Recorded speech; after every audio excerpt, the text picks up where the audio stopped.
Healthy mommy, busy entrepreneur, at isang proud coach sa mga estudyante niya sa fencing. Yan si Bev.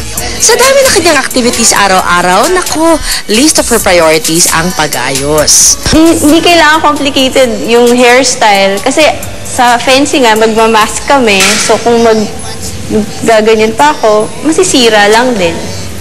Worry no more, Coach Bev. Sit back and relax dahil nandito na ang aming mga beauty experts para tulungan ka.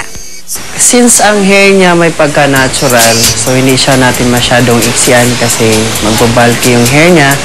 Ang gagawin ko lang sa kanya, uniform layered sa likod. Then after that, still dito sa gilid niya, long pa rin. And siguro kukulayin ko siya ng medium brown, then may highlights. Tapos may konting bangs para, kasi since yung face niya is masyadong square, so kailangan natin siyang lagyan ng bangs para medyo lumiit. Ibaon mo na sa limot ang dati mong style dahil ngayon, siguradong ikaw ay maninibago sa iyong lulok. Anong say mo, Coach Bev? Ngayon, di ka lamang champion sa pagko-coach dahil winner ka din sa iyong bagong imahe. Kasi lalong na-enhance yung beauty. Tsaka yung pagka-feminine ko. So, yun.